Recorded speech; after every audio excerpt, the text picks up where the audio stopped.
सदानंद मोऱ्यांचा लेख आहे भेद अभेदाचे कवडसे. त्यामध्ये त्यांनी हायलाईट केलेला जो पॉईंट आहे किंवा त्यातला जो विषय आहे तो विषय त्यांनी असा म्हटला आहे, ब्रह्माची पारमार्थिक सत्ता आणि द्वैत यांच्यात भेद आहे, ते वेगळे आहेत हे ज्ञान, आणि त्यांच्यात अभेद आहे ते एकच आहेत हे ज्ञान खरे नसून सूर्याच्या कवडशांप्रमाणे अपूर्ण आहे असे संत ज्ञानेश्वर सूचित करतात. त्याच्याकरता त्यांनी जी ओवी घेतली आहे ती ज्ञानेश्वरीमधली, पण उच्च आध्यात्मिक पारमार्थिक ज्ञान तरी कोणते?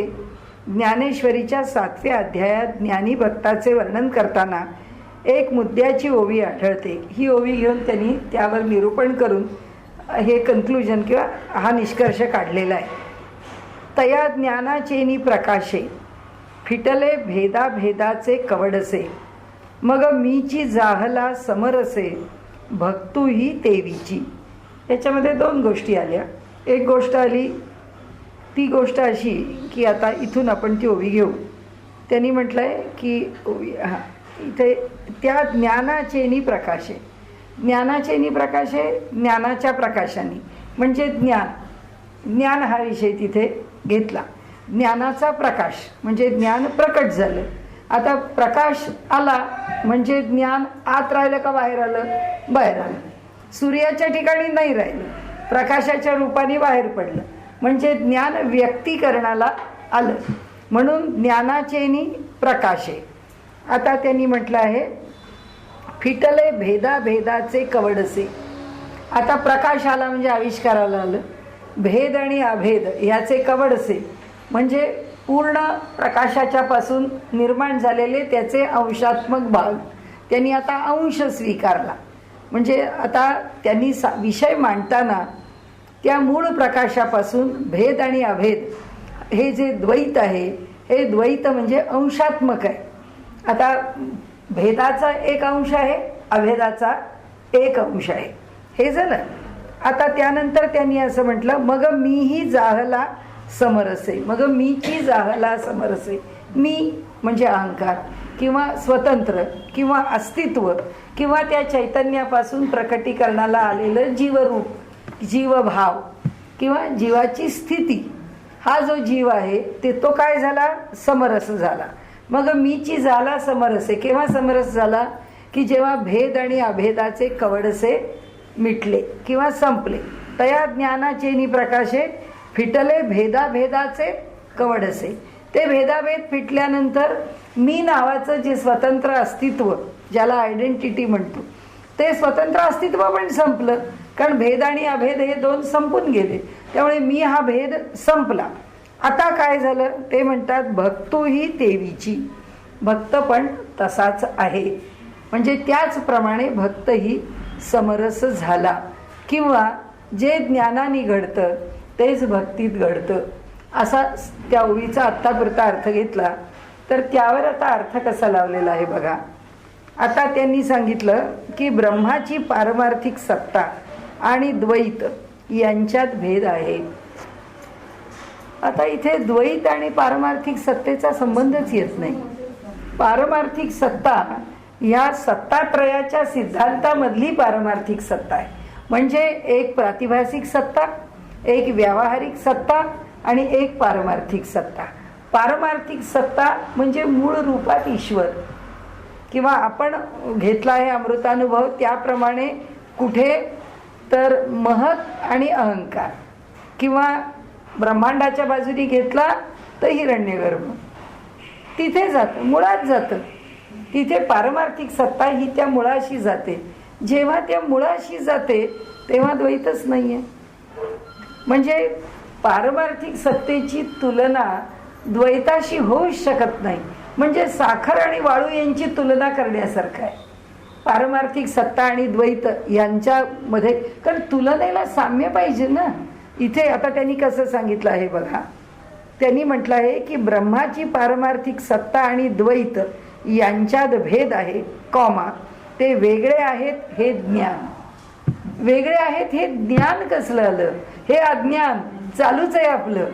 जर का मला असं वाटलं की पारमार्थिक सत्ता आणि द्वैत एक आहे तर हे अज्ञानच आहे. ते वेगळे आहेत हे सुद्धा ज्ञान नाहीये. कारण पारमार्थिक सत्तेची तुलना त्या द्वैताशी होतच नाही. द्वैत ही संकल्पनाच वेगळी आहे. म्हणजे सुषुप्ती या संकल्पनेशी जागृती या संकल्पनेची तुलना करायला जाण्यासारखं आहे. पारमार्थिक सत्तेमध्ये अद्वैत आहे आणि अद्वैताशी द्वैताची तुलना होऊ शकत नाही. त्यामुळे इथे हे ज्ञान भेद, द्वैत यांच्यात भेद आहे, ते वेगळे आहेत हे ज्ञान, आणि त्यांच्यात अभेद आहे, ते एकच आहेत हे ज्ञान खरे नसून सूर्याच्या कवडशाप्रमाणे अपूर्ण आहे. ही तुलना आणि हे वाक्य मुळात निरर्थक आहे. ते दोन एक आहेत ही पण काही संकल्पना नाही आहे. पारमार्थिक सत्ता आणि द्वैत वेगळं आहे हे ज्ञान, आणि पारमार्थिक सत्ता आणि द्वैत एक आहे हे ज्ञान. हे दोन्ही ज्ञान नाहीच आहे. म्हणजे इथे तुलना म्हणजे काय त्यांना एक्झॅक्टली म्हणायचं आहे ते आपल्याला काही समजत नाही. आता अभेद आहे ते एकच आहेत हे ज्ञान खरे नसून सूर्याच्या कवडशाप्रमाणे अपूर्ण आहे. हे ज्ञान खरं नाही, हे ज्ञान अपूर्ण नाही. हे ज्ञान जर असेल तर ही सदानंद मोरे यांची प्रातिभासिक सत्ता आहे.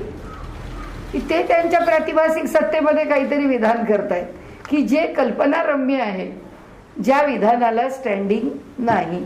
कारण हे विधान स्टँड होऊ शकत नाही. आणि त्यामुळे हे एकच आहे हे ज्ञान खरे नसून सूर्याच्या कवडशाप्रमाणे अपूर्ण आहे. ज्ञान पूर्ण आणि अपूर्ण हा विषयच येत नाही. ज्ञान कोणत्या पातळीवर विचारात घेतो आहे त्या पातळीवरचा त्याचा तुलनेचा भाग आहे. यांनी ही पातळी कोणती घेतली? ती पारमार्थिक सत्ता घेऊन द्वैत घेतलं. पारमार्थिक सत्तेत द्वैत राहतच नाही, मग त्याच्याशी तुलना करायला तिथे द्वैत जाऊच शकत नाही. तर त्यामुळे आता इथे सूर्य अपूर्ण आहे असे संत ज्ञानेश्वर सूचित करतात. त्यांनी काय सूचित केलं? त्यांनी यातलं काहीच सूचित केलं नाही. त्यांनी एकच सांगितलं की ज्ञान आहे, ज्ञान अव्यक्त स्थितीला आहे, ज्ञान व्यक्त स्थितीला आहे. ज्ञान व्यक्त स्थितीला आलं तर त्याचं स्वरूप काय? तया ज्ञानाचे प्रकाशे फिटले भेदाभेदाचे कवडसे. ते पूर्ण ज्ञान ज्यावेळी होतं त्यावेळी ह्या सृष्टीमध्ये प्रकाशित ही सृष्टी झाली. म्हणजे आम्ही या सृष्टीत वावरत असलो तरी या सृष्टीतलं अज्ञान आम्हाला बाधत नाही. या सृष्टीतला जो भेद आणि अभेद आहे किंवा ह्या सृष्टीतलं ज्ञान आणि अज्ञान आहे, या सृष्टीतलं जे व्यक्त आणि अव्यक्त आहे हे दोन्ही बाधत नाही. ही स्थूल सृष्टी आम्हाला दिसतीये, सूक्ष्म दिसत नाही. तर आम्हाला त्या सूक्ष्म दृष्टीचं ज्ञान नाहीये. त्यामुळे आम्ही काही निष्कर्ष काढतो. म्हणजे आमची सूक्ष्म सृष्टी आम्हाला माहीत नाही. जसं आपण म्हणतो की नाही हो कसलं आलं डायबिटीज वगैरे काही नाही. कोणी म्हणतं अहो तुमचं एवढं अंग काचतंय, तुम्हाला एवढा त्रास होतो, तुम्हाला काही ना काही त्याची लक्षणं तुमच्या पुढे दृढगोचर होतात. छे हो अहो तुम्ही तपासून घ्या असं कोणी सांगितलं म्हणून तपासायला काय? अहो डॉक्टरकडे गेलं की डॉक्टर काहीतरी काढतात आणि आपल्या मागे काहीतरी दुखणं लागतं असं म्हणून मनुष्य म्हणतो की मी ते बघायला जात नाही. अरे पण तू म्हातारीने कोंबडं झाकलं म्हणून पहाट व्हायची राहिली आहे का? तसं आहे ते की सूक्ष्म सृष्टी आम्हाला कळत नाही म्हणून सूक्ष्म सृष्टी नाही का? ती आहे. मग जी सूक्ष्म सृष्टी आहे ती कुणाला कळते? ती ज्ञानी पुरुषाला कळते. आम्हाला कळत नाही. आम्ही फक्त स्थूल सृष्टी पाहून या सृष्टीचा व्यवहार करतो. त्यामुळे आम्हाला अज्ञान आहे. आणि आम्हाला अज्ञान आहे ह्याचं आम्हाला ज्ञान नाही म्हणून त्या अज्ञानाच्या पार्श्वभूमीवर ज्ञान आहे. व्यवहारातलं ज्ञान आणि अज्ञान कशाच्या पार्श्वभूमीवर आहे? जे माझं अज्ञान आहे ते तुमचं नसेल. ह्या जे काम करतात ते काम मला येत नाही. मी म्हणते वा मला तुमचं काही कळत नाही म्हणजे मला त्याचं अज्ञान आहे. पण त्यांना त्याचं ज्ञान आहे. म्हणजे माझ्यापुरतं ते ज्ञान अज्ञान आहे. व्यक्ताच्या प्रांतामध्ये ज्ञान आणि अज्ञान ह्या एकमेकांच्यावरती अवलंबून असलेले संकेत किंवा संकल्पना आहेत. एकमेकांवर अवलंबून आहे. हे रिलेटिव्ह आहे, हे सापेक्ष आहे. हे ज्ञान झालं म्हणून ते पहिलं अज्ञान होतं. सगळं येऊन गेलं आहे आपल्याला विषय. आणि त्यामुळे भेद आणि अभेद हे जे कवडसे तसाच प्रकार आहे. भेद म्हणजे द्वैत आणि अद्वैत. व्यवहारामध्ये जे द्वैत आहे असं मला वाटत नाही. मला काय अद्वैत वाटत नाही? मला माझा जावई वाईट आहे असं वाटत नाही. जावयाचं माझ्याविषयीचं प्रेम नक्की आहे असं मला नक्की वाटतं, कारण माझं जावयावरती प्रेम आहे. माझी जावयाकडे पाहण्याची दृष्टी माझ्या मुलीचा नवरा आहे आणि त्यामुळे तो माझ्याशी प्रेमातच आहे. तो माझ्याशी मी जे सांगेन ते ऐकणारच आहे. तो माझ्याशी व्यवहार करताना खोटेपणाने वागणार नाही. हे मी माझ्या ठिकाणी करून घेतलेलं ज्ञान आहे त्याच्याविषयीचं. ते खरं आहे की नाही माहीत नाही, पण त्याला मी ओळखलं आहे हे म्हणताना मी माझं ज्ञान आहे म्हणते. आणि माझ्या मुलाविषयी बोलताना मी म्हणते मुलगा विचारेल की नाही खात्री नाही, हे माझं अज्ञान आहे. विचारायला कदाचित मुलगाच येणार आहे, जावई विचारणार नाही आहे. पण मी माझं समजूत करून घेतलेली आहे की माझा मुलगा मला विचारणार नाही, माझा जावई मला विचारेल. कारण मी काही केलं की माझा मुलगा मला विचारतो तू हे का केलंस, आणि जावई मला म्हणतो तुम्ही अगदी चांगले आहात हो, तुम्ही जे करता ते मला मान्य आहे. म्हणजे तो माझ्या मनासारखं बोलतो म्हणून तो माझ्याशी चांगला आहे. म्हणजे आपल्या मराठीतली म्हण आहे, जावई माझा भला आणि मुलगा बाईल बुद्ध्या झाला. हे आमचं ज्ञान आणि अज्ञान रिलेटिव्ह आहे. व्यवहारामध्ये प्रत्येक गोष्टीत आमचं ज्ञान आणि अज्ञान, जसं आपण म्हणतो मला हे दुखणं नाहीच आहे. काही लोक म्हणतात अरे पण ते तपासून घ्या ना, नाहीच आहे तर एकदा कन्फर्म करा ना. कन्फर्म केल्यावर म्हणा हे मला नाही आहे, पण ते काय असेल याचं भय आहे म्हणून तिथपर्यंत पोचायचंच नाही. आणि आपल्या मनाने मला नाही आहे हे म्हणायचं हे अज्ञानच आहे. आणि कशाच्याही विषयी ज्ञान आणि अज्ञान व्यवहाराच्या पातळीवरती सापेक्ष आहे. नाही मला माहिती आहे मी काय घ्यायचं ते. होमिओपॅथी मुळीच येत नाही. 2 महिन्याचा होमिओपॅथीचा कोर्स करून होमिओपॅथीची प्रॅक्टिस करणारे आपण कितीतरी लोक पाहतो. आणि आपल्या घरातल्या लोकांवरती सर्रास प्रयोग करतात. त्यांना असं वाटतं होमिओपॅथी हे औषध काही बाधणार नाहीये, दिलं म्हणून काय बिघडलं, त्याचे साईड इफेक्ट्स काही होत नाहीत असं समजून जे मनास येईल ते औषध मनुष्य देतो. हे ज्ञान आहे का अज्ञान आहे? त्यांना वाटतं या पॅथीचं ज्ञान आहे आणि वास्तविक त्यांना ॲनाटॉमी पासून अज्ञान आहे. कारण हे औषध आपण ज्याच्याकरता देतो आहोत ते औषध कोणत्या भागावर परिणाम करणार आहे हेच माहिती नाही आहे. तरी सुद्धा आपण अहो काही नाही ते फेरमपॉज द्यावं, काही नाही ते आपण अमुक द्यावं. अरे कसं द्यावं, आम्हाला काय माहिती आहे त्याच्याविषयी. जी व्यवहारामध्ये आलेली पेटंट औषध आहेत ती तेवढी घेऊ शकतो. त्याच्यात सुद्धा किती क्रोसिन घेतलेला मनुष्य आयुष्यात अंथरुणाला खिळू नये अशा सुद्धा केसेस अगदी मी कालच ऐकले. माझ्या ओळखीच्यांनी सांगितलं की अहो क्रोसिनची गोळी घेतली आणि मनुष्य अंथरुणाला खिळून राहिला. आता आपण कल्पना तरी करू शकतो का? आपण कुणीही क्रोसिन वापरतो, आपण कुणालाही कुणी डिस्पिरिन देतं, कुणीही कॉम्बीफ्लाम घेतं. मीच सांगते कॉम्बीफ्लामनी गेल्या वर्षी डॉक्टर नामजोशींना जी रिॲक्शन आली ते म्हणजे ब्रेथलेसच झाली. म्हणजे रिॲक्शन साधी नाही झाली, म्हणजे दार ठोठावूनच यायची वेळ आहे. आता ते कॉम्बीफ्लाम किती परिणाम करू शकतं बरं? डॉक्टरच्या प्रिस्क्रिप्शननी घेतलेलं आहे. म्हणजे डॉक्टरचं ज्ञान का अज्ञान? डॉक्टरचं रिलेटिव्ह ज्ञान, पूर्ण ज्ञान नाही. सांगायचा इथे हेतू असा आहे की भेद का अभेद हा जो विषय त्यांनी मांडला आहे त्या विषयाला या पुढच्या वाक्याला कुठे सुसंगतीच नाही. आता पुन्हा ऐका. तया ज्ञानाचे निप्रकाशे फिटले भेदा भेदाचे कवडसे. फिटले म्हणाले कशाच्या ज्ञानामुळे? हा सत्पुरुष आहे, हा ज्ञानी पुरुष आहे. त्या ज्ञानी पुरुषांनी या जगाकडे पाहिल्यानंतर जे भेद अभेद आम्हाला दिसतात किंवा जी उपाधी या जगामध्ये दिसते किंवा ज्या सापेक्षतेने आम्ही हे जग बघतो त्याची सापेक्षता संपलेली असते. मग तो कशाचं ज्ञान घेतो? मग त्याचं ज्ञान काय आहे? त्याचं ज्ञान यथार्थ आहे. यथार्थ म्हणजे काय? सत्य आहे. ते सत्य सत्य असत्याच्या पलीकडचं आहे. ज्ञान अज्ञानाच्या पलीकडचं ज्ञान त्याला होतं. म्हणून तो प्रकाशाचे जे भेदाभेदाचे कवडसे आहेत ते ओलांडून पलीकडे जातो. आता हे झालं. आता मग मीची जाहला समरसे. आता त्यातला जो मी आहे हा जाणणारा म्हणून जो कोणी आहे हा जो ज्ञान, आता ज्ञान शब्द वापरला मग कोण आला? ज्ञाता. त्रिपुटी आली ना. मग आता ज्ञाता आला, ज्ञेय आलं आणि ज्ञान आलं. आता तो कोणत्या स्तरावरती आहे? तो ज्ञानाच्या स्तरावरती आहे. मग ज्ञाता आणि ज्ञेय राहिलं का? नाही राहिलं. दोन्ही नाही राहिले. त्यांनी काय सांगितलं इथं, तया ज्ञानाचे नि प्रकाश. आता ज्ञाता ज्ञेय हा भेदच राहिला नाही. म्हणजे काय राहिलं नाही त्याच्या ठिकाणी, काही जाणावं ही वृत्तीच राहिली. तो काही जाणण्याकरता आमच्याकडे जो वृत्ती संकल्प आहे, आमच्याकडे जी सुरुवात आहे, जो इनिशिएटिव्ह आहे, त्याच्याकडे नाही आहे.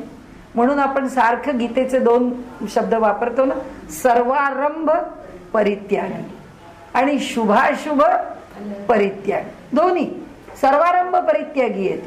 सर्वारंभ का नाही, कारण तो ज्ञानी आहे. तो ज्ञानी आहे म्हणून काय नाही, तो ज्ञाता नाही आणि त्याला ज्ञेय नाही. त्याला जाणायचं आता काही शिल्लकच राहिलेलं नाही. ते एक जाणल्याने सर्व काही जाणल्यासारखं होतं. त्यामुळे तो कुठे झाला, तो मी समरसले. मी म्हणजे ज्ञातेपण आणि ज्ञेयपण दोन्ही कशात समरसलं, ज्ञानामध्ये. म्हणजे आता ती त्रिपुटी राहिली का, नाही राहिली, फक्त काय राहिलं, ज्ञान राहिलं. मग आता ते काय म्हणतात की भक्तुही तेवीची, तसाच भक्त सुद्धा होतो. म्हणजे काय होतं, भक्ताची त्रिपुटी संपते. म्हणजे त्यांनी आपल्याला इथे ही ओवी कशा करता आली आहे, ही ओवी ज्ञानाकरता नाही आली, ही ओवी अजातवादाकरता नाही आली. ही ओवी जी आली आहे ती ज्ञानी आणि भक्त एका पातळीवर आहेत ही सांगण्याकरता आली. या ओवीचा उद्देशच वेगळा आहे. ही ओवी सांगते की ज्ञानी श्रेष्ठ का भक्त श्रेष्ठ भांडू नका. तो ज्ञानी जिथं आहे तिथंच भक्त आहे. ज्ञान्याचा अहंकार पण शिल्लक राहत नाही, म्हणजे ज्ञान्याचं ज्ञाते पण शिल्लक राहत नाही, भक्ताचं भक्त पण शिल्लक राहत नाही. भक्त, भज्य आणि भक्ती किंवा भजन यातलं काहीच राहत नाही. भक्त राहत नाही आणि त्याचं भज्य, ज्याला भजायचं तो राहत नाही. काय शिल्लक उरतं, भक्ती उरते. ते म्हणतात ज्ञान आणि भक्ती एका पातळीवर आहे. दोघांच्याही ठिकाणी अहंकार निघून गेला, त्यामुळे ज्ञानाची त्रिपुटी निघून गेली, भक्ताची त्रिपुटी निघून गेली. म्हणजे याचा निर्देश कुठे आहे, ओवीचा निर्देश आहे की ज्ञानी आणि भक्त यांच्यामध्ये अंतर नाही, ते दोन्ही सारखेच आहे. आता त्याच्यावर निरूपण काय केलेलं आहे, ब्रह्माची पारमार्थिक सत्ता. ब्रह्माची पारमार्थिक सत्ता ही ब्रह्माची नाहीच आहे, ती ईश्वराची मान्य केली तर, किंवा ब्रह्म हीच पारमार्थिक सत्ता ब्रह्माची होणार नाही, ब्रह्म हीच पारमार्थिक सत्ता असं जर मान्य केलं, किंवा जर प्रातिभासिक सत्ता, व्यावहारिक सत्ता आणि पारमार्थिक सत्ता ही जर मान्य केली तर ही पारमार्थिक सत्ता ईश्वरापाशी आहे. व्यक्तीकरणाला आलेलं जगत आहे. त्या पारमार्थिक सत्तेत आपण घेतलेली उदाहरणं कोणती, एक कार्बन, त्या कार्बन पासून काय निर्माण होतं, कोळसा. त्या कार्बन पासून काय निर्माण होतं, हिरा. कोळशाच्या कुड्या आम्ही घालणार आहोत का, नाही. जाळण्याकरता कोळसा आहे आणि कानातली कुंडलं करण्याकरता हिरा आहे. हिऱ्याच्या व्यापाऱ्याच्या घरी भात काही कोळशावर शिजत नाही आणि कोळशाच्या व्यापाऱ्याच्या घरामध्ये कोळशानी त्याचं जे काम भागायचं आहे ते भागल्याशिवाय राहत नाही. त्याच्या घरात जसा कोळसा पेटतो भात शिजवायला, तसा हिऱ्याच्या व्यापाऱ्याच्या घरात सुद्धा कोळसाच पेटतो. पण हिऱ्याच्या व्यापाऱ्याच्या घरात सुद्धा पत्नी जशी हिऱ्याच्या शिवाय कोणते दागिने घालत नाही, तसं कोळशाच्या व्यापाऱ्याची पत्नी सुद्धा कोळशाचे दागिने करून घालत नाही, ती सुद्धा दागिने घालताना हिराच घालते. पण दोघांचंही मूलद्रव्य काय आहे, कार्बनच आहे. एका कार्बन पासूनच कोळसा, एका कार्बन पासूनच हिरा. प्रातिभासिक सत्ता कोणती आहे, कोळशाच्या व्यापाऱ्याला दारात बिल आहे आणि हिऱ्याच्या व्यापाऱ्याला बैठकीत बोलावणं आहे. कारण कोळशाच्या व्यापाऱ्याला कोण आत बोलावतोय, तुम्हाला काय पाहिजे, तुमचे पैसे किती झाले हे घ्या. ही प्रातिभासिक सत्ता आहे की हिऱ्याला प्रतिष्ठा आम्ही प्रातिभासिक सत्तेने दिली आणि कोळशाला अप्रतिष्ठा आम्ही प्रातिभासिक सत्तेने दिली. तत्वज्ञानामध्ये प्रातिभासिक सत्तेला स्थानच नाही. शंकराचार्यांनी व्यावहारिक सत्ता मान्य केली. का मान्य केली, व्यवहार करायचा आहे, पोटाला अन्न पाहिजे, अन्न अन्नच आहे. आणि त्यामुळे अन्न आम्हाला पाहिजेच आहे. एक दुसरं, व्यवहारामध्ये जीवाच्या तीनही अवस्था अनुभवाला येतात. कारण जागृती, स्वप्न आणि सुषुप्ती. नाही काय म्हणणार, जीवो ब्रह्मैव ना पराहा म्हणून आम्ही जागे राहत नाही, आम्ही झोपत नाही, आम्ही गाढ झोपेत नाही, तिन्ही अवस्था आम्ही अनुभवतो. व्यवहारामध्ये खाणं आहे, पिणं आहे, घर बांधणं आहे, घरात राहणं आहे, वस्त्र निर्माण करणं आहे, वस्त्र परिधान करणं आहे, सगळंच करावं लागतं. व्यावहारिक सत्ता शंकराचार्य सोडत नाही. मग व्यावहारिक सत्तेचं स्वरूप काय मान्य करतात? ते म्हणतात व्यावहारिक सत्तेचं स्वरूप ही फक्त उपयुक्तता आहे.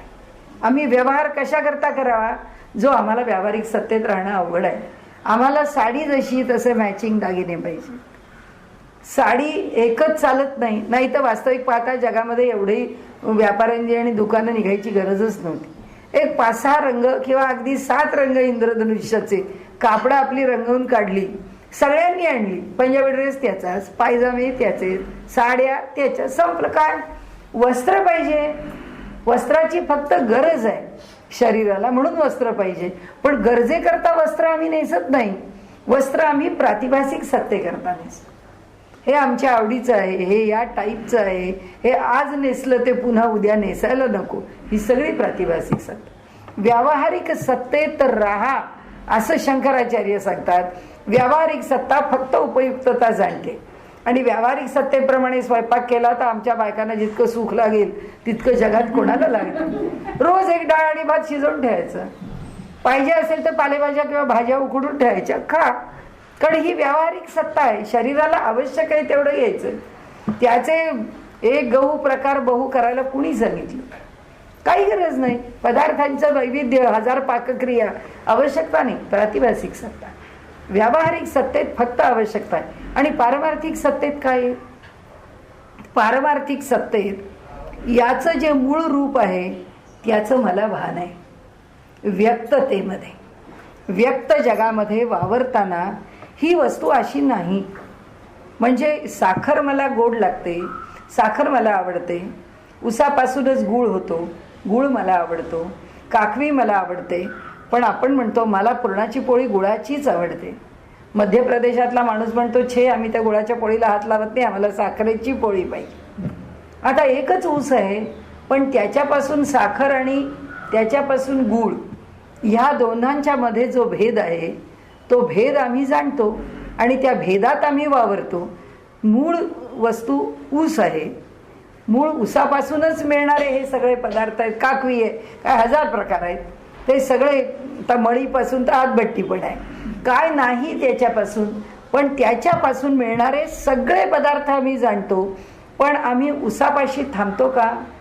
नाही थांबत. आम्ही ऊसापासून गूळ करतो. मी आपल्याला म्हटलं ना की मला सगळ्यात आश्चर्य पहिल्यांदा उत्तर काशीला गेल्यावर वाटलं. त्यांनी सांगितलं की आमच्या प्रदेशामध्ये ना गूळ होता ना साखर होती. आमच्या प्रदेशात फक्त तांबडा भोपळा उकडला की त्याला जी गोडी येते तीच गोडी आम्हाला माहीत होती. म्हणजे याचा अर्थ काय झाला? त्यांनाही ऊस माहीत असेलच ना, ऊसाची लागवड तिकडेही होतच असेल ना. पण त्या उत्तराखंडामध्ये ऊसापासून साखर करायची अशी माणसाची बुद्धी बिघडलेली नव्हती. असं आम्हाला शंकराचार्य सांगतात की ऊसापाशी थांबा म्हणजे मुळापाशी थांबा. पण मुळापाशी व्यवहारात थांबा तर काय होईल? व्यवहारात थांबताना ऊस होईल. आणि ही पारमार्थिक सत्ता जर ब्रह्मापाशी नेऊन भिडवली तर ब्रह्मच होईल. सगळं त्याच्यापासूनच निर्माण झालंय. ऊस हे व्यक्तीकरण आहे. या जगामध्ये त्यांनी जाणण्याकरता 3 सत्ता दिलेल्या आहेत, लौकिकाकरता 3 सत्ता दिलेल्या आहेत. ब्रह्माची पारमार्थिक सत्ता नाही, व्यवहाराची पारमार्थिक सत्ता आहे. व्यवहार म्हणजे ईश्वराची पारमार्थिक सत्ता आहे. कारण नाही तर त्यांना हे सत्तात्रय का सांगावं लागलं?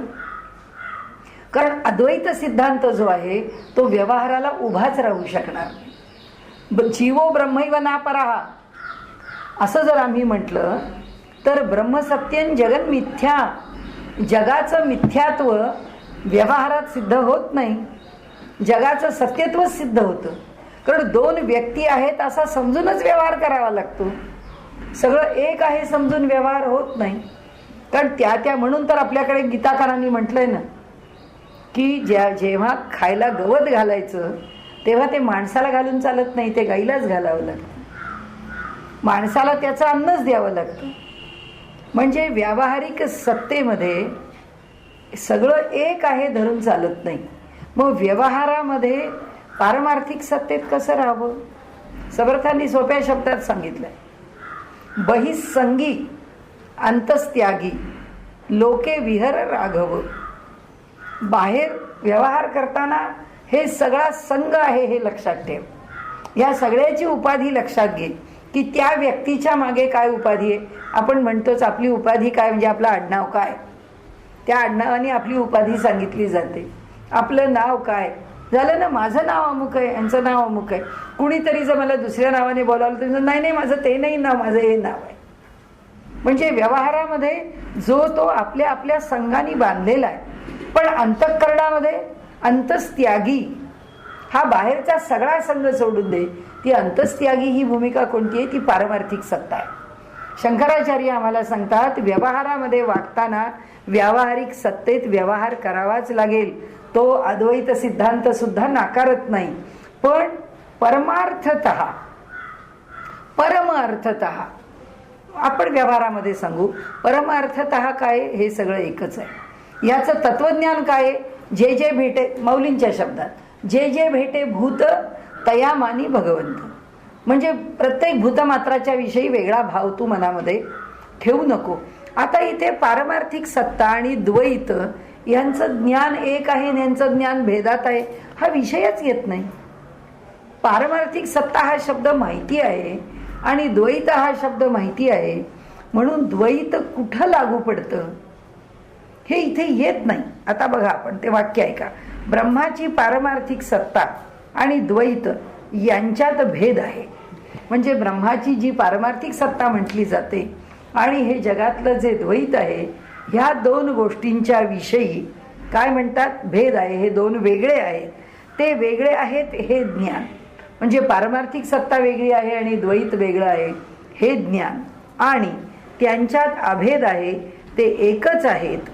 आणि द्वैत म्हणजे आणि पारमार्थिक सत्ता हे एकच आहेत याच्या विषयीचं आहेत हे ज्ञान खरे नसून, हे दोन्ही ज्ञान खरं नाही आहे नसून सूर्याच्या कवडशाप्रमाणे अपूर्ण आहेत. त्यांनी सांगितलं की ते सूर्याचा कवडसा जसा पूर्ण सूर्याचं दर्शन घडवत नाही, तसं हे दोन्ही ज्ञान आपल्याला पूर्ण दर्शन घडवत नाही. पण मुळामध्ये ज्याला द्वैत म्हटलंय, ज्याला पारमार्थिक सत्ता म्हटलंय, ज्याला ज्ञान म्हटलं आहे, त्याचा संबंध इथे येतच नाही. म्हणजे त्यांनी ज्ञान ह्या शब्दाकरता जर पारमार्थिक सत्ता हा शब्द वापरला असेल तर पारमार्थिक सत्तेमध्ये त्यांनीच पुढे म्हटल्याप्रमाणे भेद आणि अभेद हे कवडसे हे खालीच राहतात. त्या ज्ञानापाशी हे पोचत नाहीत. आणि त्या ज्ञानापाशी जर हे पोचले नाहीत तर द्वैत आणि अद्वैत राहतच नाही, हे एक. आणि हे ज्ञान खरे असे संत ज्ञानेश्वर सूचित करतात. तर मग भक्तू ही तेथीचीच काय करायचं? त्याच्यात त्यांनी काय सूचित केलं ते काही झालं नाही. तर सांगण्याचा हेतू एकच आहे की मला खूप वेळा, म्हणजे मला पूर्वी कधी असं पटत नसे, पण अलीकडे मला सुद्धा पटायला लागलंय की त्यांनी असं म्हटलं, आमच्या ओळखीच्यांनी एका गृहस्थांनी, जे खरे ते तत्वज्ञानाचे प्रोफेसर आहेत, त्यांनी असं म्हटलं की जे लोक मराठीचे प्रोफेसर आहेत त्यांना तत्वज्ञान कळतं असं समजून ते ज्ञानेश्वरीवर भाष्य करतात. त्यांनी ज्ञानेश्वरीवरचं भाष्य फक्त भाषाशास्त्राप्रमाणे करावं, तत्वज्ञानाच्या पातळीवर करू नये. कारण भाषा कळते त्यांना, त्यांचा विषय तत्वज्ञान हा नाही. असं मला पूर्वी कधी वाटायचं नाही. कारण असं आहे की शब्दाचं पण असं पुष्कळ वेळा अलीकडे जेव्हा घडतं तेव्हा ही जी मांडणी करून जातात ती मांडणी सबगोलंकार करतात. म्हणजे ऐकणाऱ्याला फक्त भ्रमात पाडणं आहे याच्यामध्ये. बिलकुल वाचून नाही असं वाटतं. हो, घुमावून फिरवून लिहिलेलं आहे. हो ना. आणि काही नाहीये. आणि अजून एक आहे लागोपाठ 2 दिवस आहे. हो का? ज्ञानेश्वरांचं म्हणणं आहे आणि खोडून काढायला मी गेले होते. सकाळवाल्यांना जेव्हा मी उत्तरं दिली प्रत्येक गोष्टीला आणि खूप त्यांच्याशी वाद सदानंद मोरेंशी घालण्याकरता अनेक पत्रांवर पत्र लिहिली, पण मोरे हे आडनाव आणि नामजोशी हे आडनाव जुळत नाही. ते पारमार्थिक सत्ता आणि द्वैत ह्याच्यासारखंच हा अजिबात चालत नाही त्यांना. हे वाचून विश्वास ठेवा तर हे वेगळंच वाटतं. आणि विचारतात बरं का, एकदा विचारतात की बाई तुम्ही आमच्याकडे लिहा. मी म्हटलं मी लिहिणार नाही. तुम्ही मला पहिल्यांदा तुमच्यावर पूर्ण विश्वास टाकून कुठलंही कॉन्ट्रॅक्ट न करता, ते म्हणाले आम्ही वर्षभराचं कॉन्ट्रॅक्ट करणार. आणि त्यावेळी ते फादर दिब्रेटो वगैरे सगळे लिहित होते. तेव्हा त्यांनी मला सांगितलं तुम्ही पण या दीपमाळमध्ये लिहा, तुम्हाला आम्ही सोमवार दिलेला आहे. मी लिहायला घेतलं, मी लिहून देत होते. मी त्यांना विषय सांगितले आणि तुमचा काय त्याच्यावरती अभिप्राय. त्यांना म्हटलं मी 2-4 लिहून देते, तुम्हाला माझे विषय पटतात का बघा, पटलं तर तुम्ही मला दिवस द्या, नाही तर मला देऊ नका. तर त्यांना मी पाठवून दिलं. त्यांनी ते वाचलं, ते मान्य आहे असं म्हणाले आणि त्यांना मी ते लेखमालेत द्यायला लागले. मग प्रत्येक वेळी मला म्हणाले की हा विषय तुम्ही असा लिहिलात तर असा नाही, असा लिहा. म्हटलं ठीक आहे, तसा लिहून देते. असं करत 3 महिने गेले. म्हणजे 4-12 मी त्यांना लिहून दिले. आणि नंतर मला उत्तर काशीला जायचं होतं. म्हणजे ती खरी आप्पांची शेवटचीच हे होती. तर त्यावेळी मी मे महिन्यामध्ये उत्तर काशीला आणि आम्ही लेह लडाखला गेलो होतो. तर तेव्हा मी त्यांना 1.5 महिन्याचं घेऊन गेले द्यायला. तर त्यांना मी सांगितलं मी इथे असणार नाही आहे, तर तुमच्याकडे आधीच देऊन जाते, म्हणजे तुमची खोटी होणार नाही. तर मला म्हणाले ठीक आहे देऊन जा, पण म्हणाले आता ह्याची आम्हाला गरज नाही, कारण आता पुढच्या वेळेपासून तुम्ही लिहायचं नाही. काही कळवलं नाही. ॲब्रप्टली तुम्ही कसं बंद केलं? तुम्ही तर वर्षाचं कॉन्ट्रॅक्ट तुमच्या मते केलेलं होतं. बरं तुम्हाला नको होतं तर इन ॲडव्हान्स तुम्ही 1 महिना तर मला सांगायला हवं होतं की हे तुमचं जे लिखाण आहे ते आम्हाला मान्य नाही.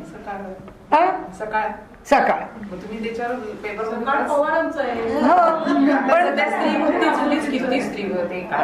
मला नाही नको म्हणाले. मी म्हटलं ठीक आहे आणि मी घरी आहे. त्यानंतर एक 3-4 महिन्यांनी आमच्या युवकांच्या करता तुम्ही दासबोध लिहा.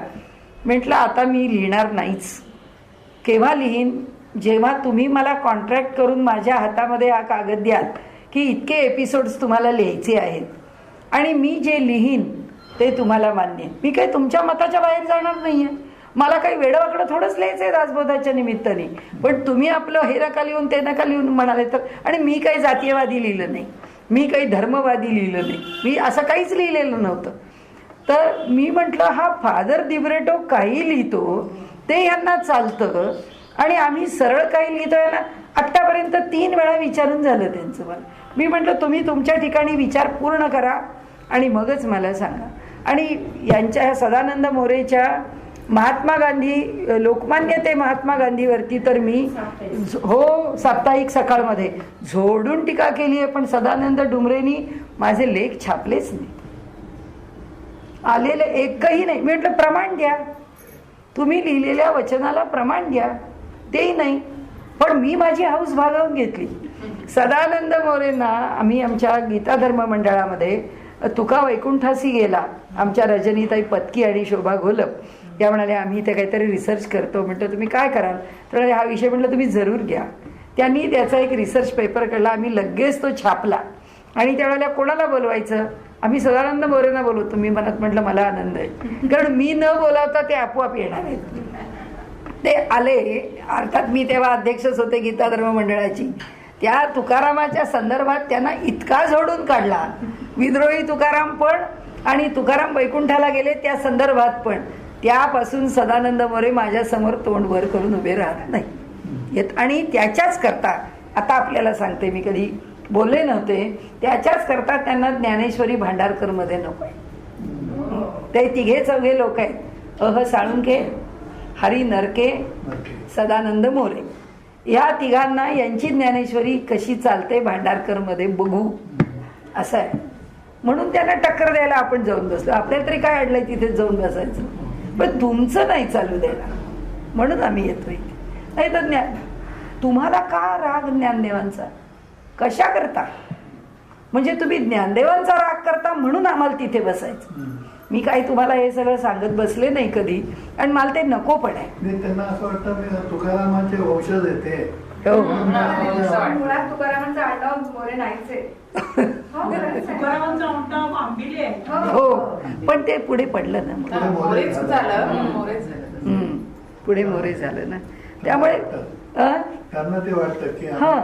तुकारामाचे वंशज आहे. हो, आणि आणि मला सगळे अधिकार स्वाधीन आमच्या. अधिकार ज्ञानेश्वरांचं त्यावेळेस कधीच केलं नव्हतं. कोणीच केला नाही.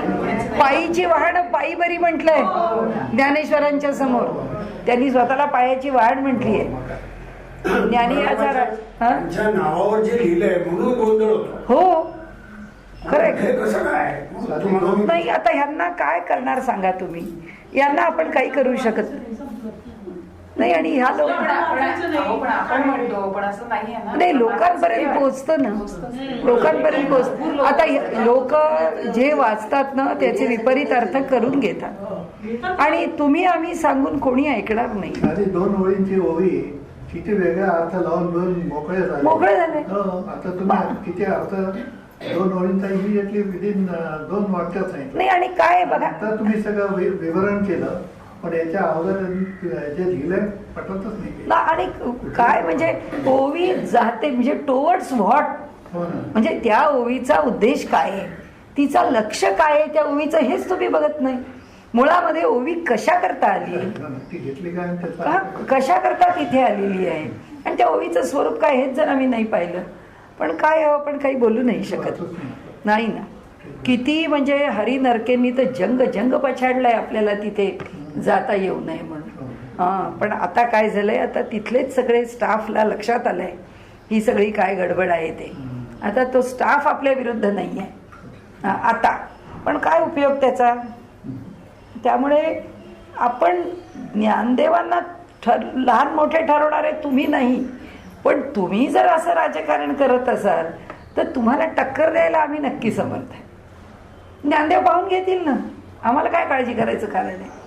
आम्ही तिथे उभे राहणार, आमची तिथे ज्ञानेश्वरी आम्ही पूर्ण करणार, आम्ही राहणार. तुम्ही काय म्हणता म्हणा. शेवटी असं आहे की न्यायाधीश एकदा आपण नाही झालो ना कशाचे, तो आहे ना, आपणच न्यायाधीश झालो ना की मग जबाबदारी आपल्यावर आहे.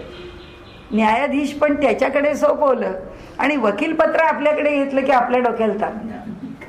आपण संतांचं वकीलपत्र घ्यावं, न्यायाधीश कशाला व्हावं.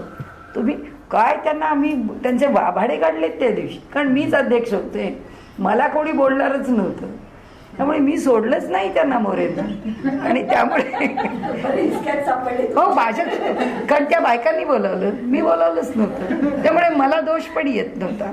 कारण मी बोलावून त्यांचा अपमान केला तर हा वाईटपणा आहे, हे कनिंग आहे. तुम्ही लबाड आहे की तुम्ही बोलावता आणि हे करता. त्या बायकांनी बोलावलं आणि तुम्ही तिथे बोलाल उभे राहिले, आणि त्यांनी होऊन विषय काढला. ते होऊन म्हणाले की तुकारामांच्या वरती यांनी हे पुस्तक लिहिलं की तुकाराम सदैव वैकुंठाला गेले, हे साप चूक आहे असं. हो हो, त्यांनी त्या दिवशीच्या कार्यक्रमात विषय. मग म्हटलं हे कसं चूक नाहीये. मी त्यांना म्हटलं माझी CD आहे 7 प्रवचनांची की तुकाराम सदैव वैकुंठाला गेले, त्यांच्याच अभंगावरून सिद्ध केलेली आहे. तुम्हाला ऐकायची तर ऐका. आपल्याकडून आपण काम करून ठेवावं असं आहे, आपल्याला कोणीच विचारत नाही. आता काय करणार त्याला आपण. त्यामुळे अडचण आपल्याला अशी आहे की आज तुम्हाला बोलायला कुठंच जागा नाही, तुम्ही बोलूच शकत नाही. आणि किंबहुना यांच्यात जशी अहमहमिका लागलेली आहे आपल्याला त्रास देण्याची, तशी बाहेरचे सोर्सेस कमी नाही आहेत. आपण काही लिहायला गेलो ना तर आपल्याला कमी त्रास नाही आहे. ते हे लोक तर छापतच नाही, पण जर कोणी छापलं तर ते आपल्यावरती किती आणि कशा प्रकारचे आक्षेप घेता येईल सांगता येणार नाही. आणि आपण कशाला या लोकांच्या वादळात सापडायचं. आपल्याला जमेल ते पॉझिटिव्ह काम आपण करायचं. म्हणजे मी नेहमी म्हणते की हे यांनी कितीही जातीयवादी धोरण राबवू दे, माझी तर त्याच्या मागची धारणा एकच आहे की कुणीही येऊन त्याचा अभ्यास करत असेल तर तत्वज्ञान जाणून घ्यायला तर अडचणच नाहीये. पण कुणाला आचरणाची शुद्धी ठेवून जर राहायचं असेल त्यांनी खुशाल मौंजी बंधन करून घ्यावं. आपला आचार विचार आहार सगळ्यावरती नियंत्रण आणावं आणि करावा अभ्यास. काय बिघडलं, काही बिघडलं नाही. पण येतं कोण? ते कोण करणार? कोण? आमच्याकडे उत्तरकाशीला आमच्या यांनी केलंय, ते आता वारले, पण आमचे स्वामी उमानंद, हो, त्यांनी मुलं आणली, मुलांवर संस्कार केले, मुलांना संस्कृत शिकवलं, मुलं आपल्या आश्रमात लहानपणापासून तयार केली आणि त्या मुलांना तिथं वाढवून त्या मुलांचं मौंजीबंधन करून त्या मुलांना वेदाचा अधिकार दिला. काय करणार? आपल्याला जर काही टिकवायचं असेल तर आपल्याला करायलाच पाहिजे, दुसरी काही पर्याय नाही आहेत. असो आपले विषय, पण सगळं खूप कॉम्प्लिकेटेड आहे. हां, आपण कशात म्हणजे वैयक्तिक मला म्हणाल तर मी फक्त देवापुढे कैफियत मांडते, ही बाबा तू सांभाळ हे सगळं. हे आता इतकं अवघड करून ठेवलंय या लोकांनी. आता काल मला त्यातल्या त्यात बरं वाटलं की ती भंग्यांची 3 मुलं का ह्यांनी ऐकलं ना तुम्ही सगळ्यांनी, कडबा कुट्टी करतो त्या पात्यांनी तोडून मारली. पण ते मारणारे सगळे राजकारणाशी निगडीत असलेले राष्ट्रवादीचे लोक आहेत. कालही म्हणे चर्चा होती IBN 7 होती ना, होती काल डॉक्टर जबडे मला सकाळी सांगत हो. होते हेच की म्हणे शेवटी तो समाज, मराठा समाजाने सगळ्यात जास्त अत्याचार करणारा हा मराठा समाजच आहे. आणि तो मराठाच कोणीतरी होता, हो. तो बोलत होता म्हणे.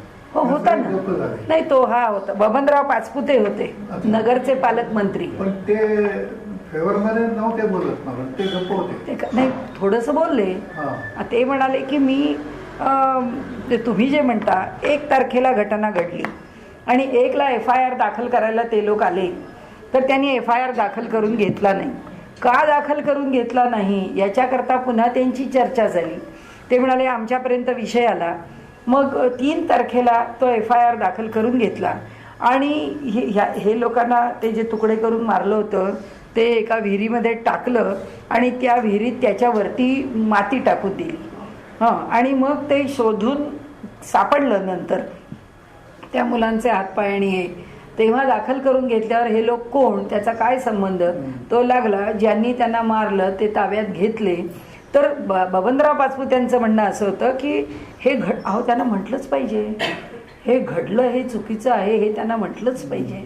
ते म्हणाले न म्हणून कसं चालेल, दुसऱ्याला मारलं हे योग्य आहे असं म्हणताच येणार नाही.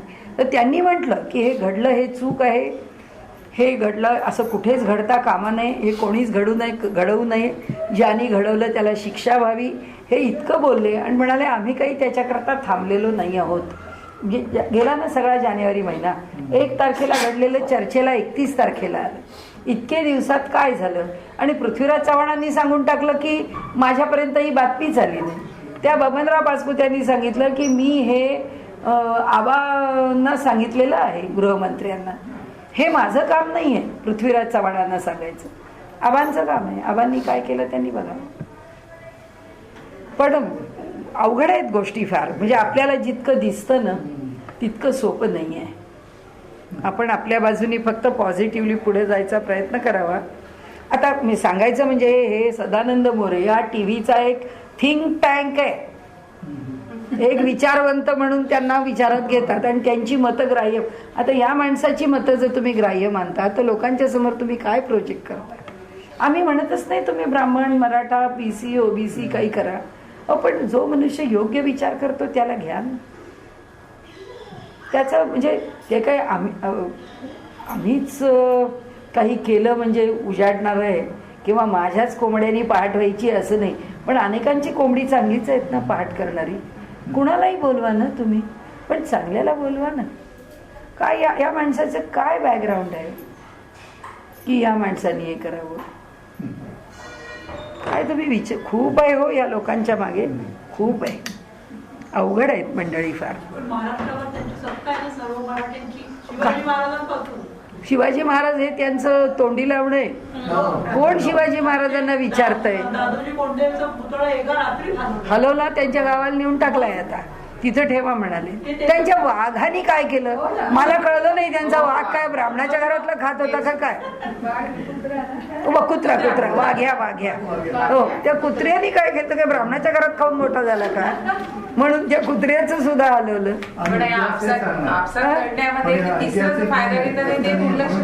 हो काढायचं. हो पाहणं. पण आपल्यातच भांडणात हे विसरतात आहे की मुस्लिम समाज जास्त पुढे येतोय. हे कसं विसरतायत? तो येणारच आहे. हे विसरून ब्राह्मणाशी वैर करण्यापेक्षा तिकडे हे बघावं नाही. काय चालू आहे. नाही, ह्यांना मुसलमानांशी कर्तव्य नाही आहे, ह्यांना हिंदूंशी कर्तव्य नाही. ह्यांना फक्त स्वतःची मीडियाला काय पाहिजे?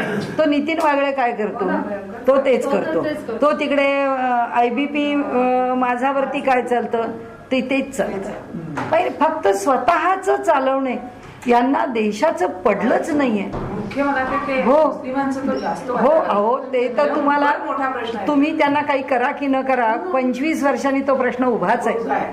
अजून 10-12 वर्षांनीच उभा राहील. पण 25 वर्षांनी मतदानामध्ये आमच्यापेक्षा तेच जास्त.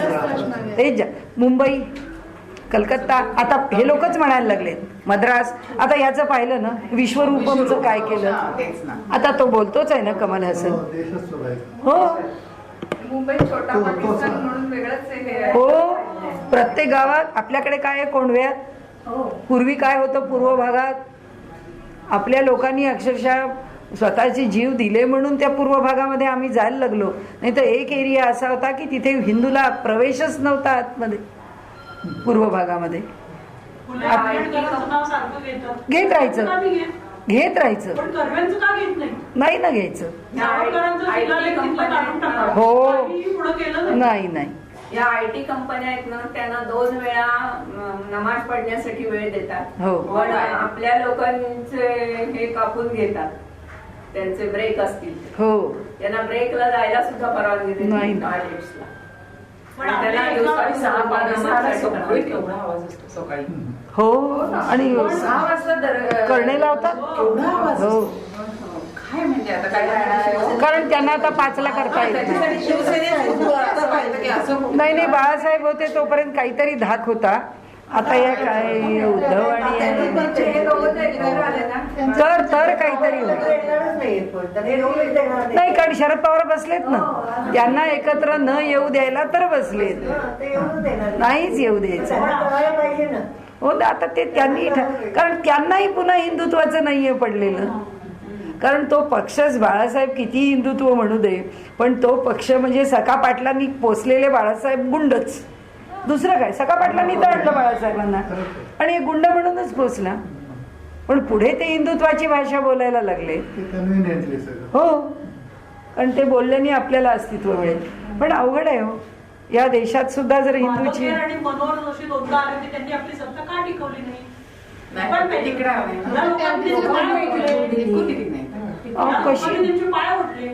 या लोकांनी पाय ओढले.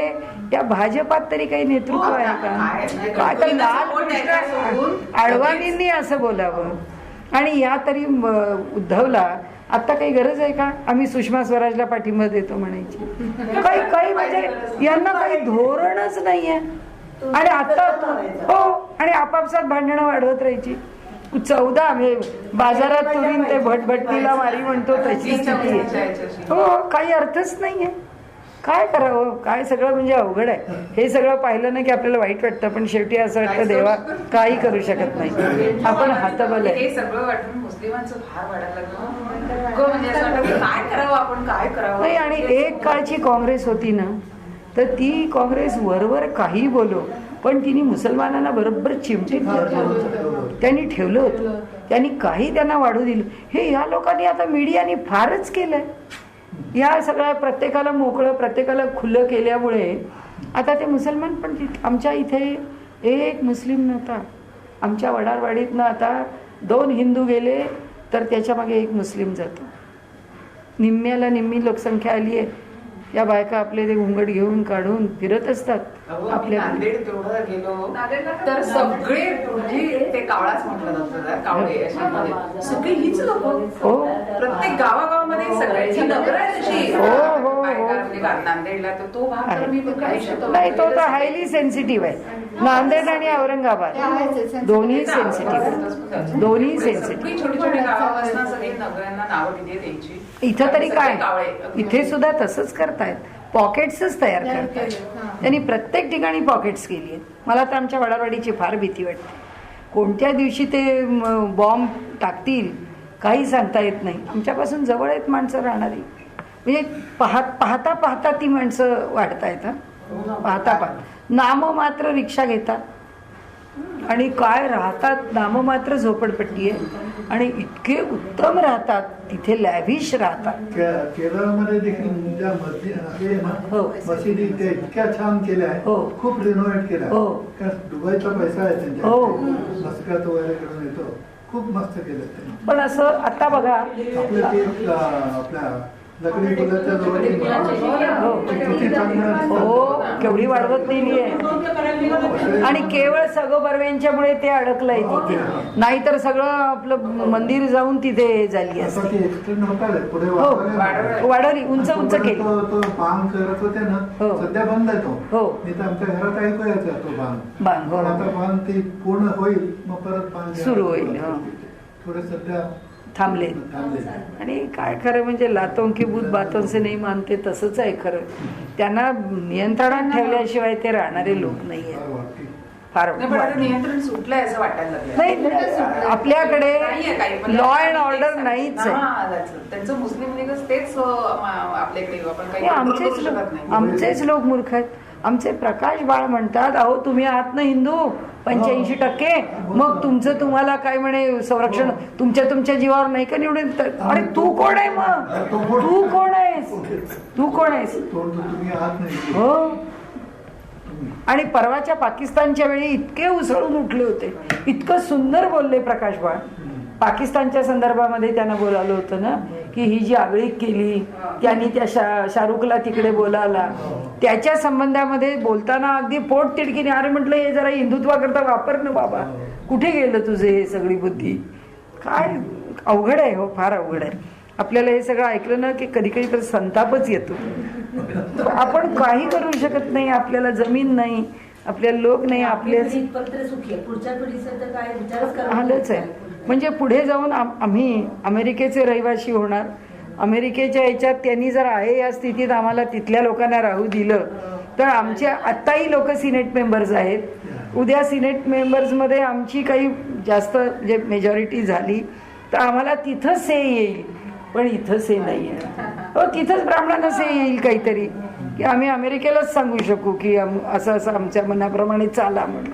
ह्या देशात तर काही शक्य नाही. या देशात त्यांना ब्राह्मण संपवायचंच आहे. हो. अहो, मी आत्ता परवा माझ्याच करता ते पुस्तक पब्लिश करायचं म्हणून मी माझी डिग्री घ्यायला गेले होते. तर मी ज्यावेळी घ्यायला हवी होती तेव्हा मी घेतली नाही.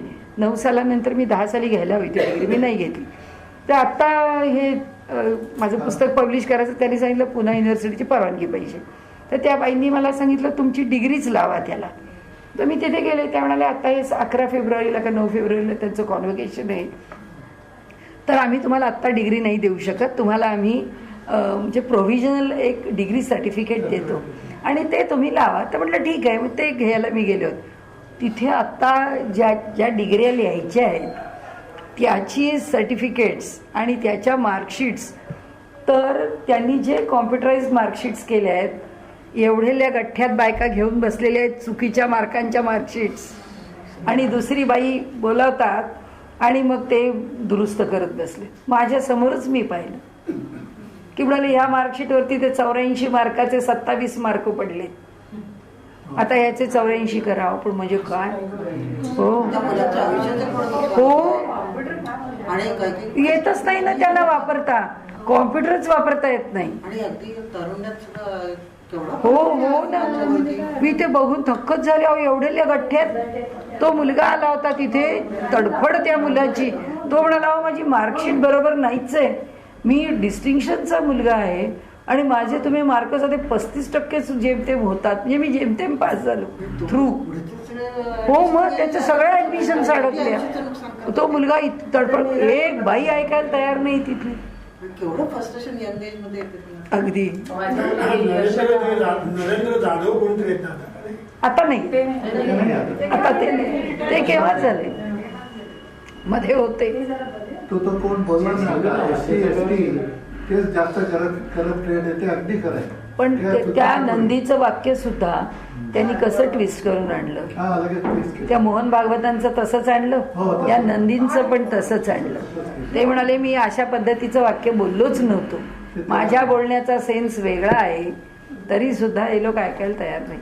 पण खोटं नाहीच आहे. ST&T जेवढे इथे हाटे कमिशनर होते त्यांचं पाहिलंय ना, हो. काय भयानक करप्शन होतं. रेल्वे वगैरे मध्ये भयंकर आहे. हो आपण जातो कधी ऑफिसमध्ये, हो ते म्हणतात ते लोक की अगदी ST वाला त्याला टॉप ऑफिसर बनतं आणि त्याच्या हाताखाली हे सगळे ब्राह्मण मंडळी, हो दे आर मोर इंटेलिजंट. हो. पण गमत सगळी चाललेली आहे. आता तर त्यांना नोकऱ्याच नाही. त्यांना येत नाही काही आता माझ्या मुलीने यशोदामध्ये ऍडमिशन घेण्यासाठी एक्झाम दिली. आपल्याकडे यशोदा इन्स्टिट्यूट एकदम चांगली आहे असं गव्हर्नमेंटची म्हणून, होय. आणि तिला 102 मार्क आहेत, म्हणजे 130 का 140 पेक्षा 102 मार्क. तर सगळे 25 सीट्स आहेत, त्याच्यापैकी जवळजवळ 6 जण मुस्लिम जे आहेत त्यांनी 6 जणांना मुस्लिम कोटा म्हणा, कोटा 4चं पण तरी गेले 6, कोटा तर होताच, 6 जण मुस्लिम झाले. आणि सगळे म्हणजे ब्राह्मणामधला एकही नाही, सगळे मराठा. आणि ही 4दा गेली, पण हिचा म्हणजे हिच्यापेक्षा 90-90चे सगळे जण आहेत, पण सगळ्यांना ऍडमिशन आहे. कारण ते शरद पवारांचं आहे. हो. यशोदा तसं गव्हर्नमेंटला आपण गव्हर्नमेंटचं आहे, म्हणजे यशवंतराव चव्हाणांच्या नावाने आलेलं आहे. जी ती सगळी मराठा हो. आणि ब्राह्मण मला वाटतं आपल्या- 25 पैकी ही एकटीच फक्त अशी की ब्राह्मण. तरी खेडकर म्हणून बरेचदा तिला विचारलं की तू काही म्हणजे ब्राह्मण नसेल असं वाटलं त्यांना, म्हणून ते 1-2दा खेडकर. पण गंगा खेडकर म्हटल्यावर मग नाही, म्हणजे असं एकंदरीत तिने किती प्रयत्न केला की मला ऍडमिशन म्हणजे इथे द्या म्हणून. कोण दुसरी मुलगी? मुलीला तिथे यशोदामध्ये जायचं हो. होतं. आताच तिने दिली 2-3 महिन्यापूर्वी छान 102. प्रत्येक ठिकाणी तसं तिचं छान मार्क, पण इथे बघा ते म्हणाले नाही तू रोज येऊ नकोस. ती म्हणली मी तुमच्या इथे येऊन बसत जाईन की मला माझं का नाही दिलं, वेटिंग मध्ये तरी लागेल. वेटिंग मध्ये सुद्धा. आणि काय करतात हे 2-2 ऍडमिशन घेऊन घेतात, ओपन मध्ये आणि याच्यामध्ये. त्याच्यामुळे अंकाचा सगळा प्रॉब्लेम आला. मोरेचं डायव्हर्शन बरं झालं. हो हे पण आहे ना, खरी गोष्टच आहे. हो खरंच आहे. पोट तिरकी जर असली त्याला ते वाटेल. नाही आहेच, फार वाईट आहे. हो काय करणार. तुम्ही हे वाचतच जाऊ नका. नाही. तुम्ही वाचायला त्यामुळे ते झालं.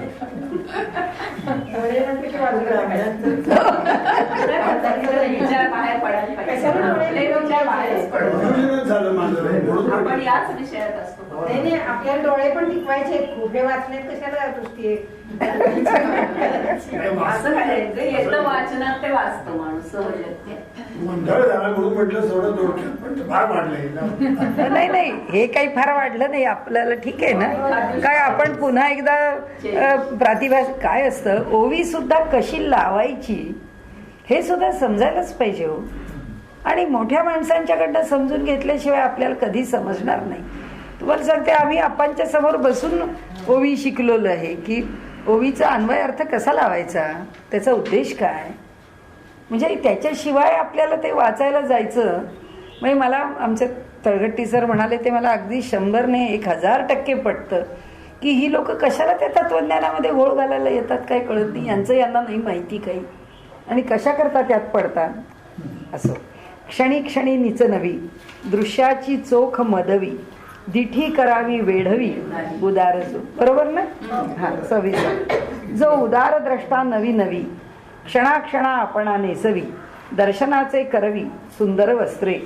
आता हीच पुन्हा भूमिका की सृष्टी ही गच्छती ती जगत, प्रति क्षणाला बदलतं ते जगत आहे. 126.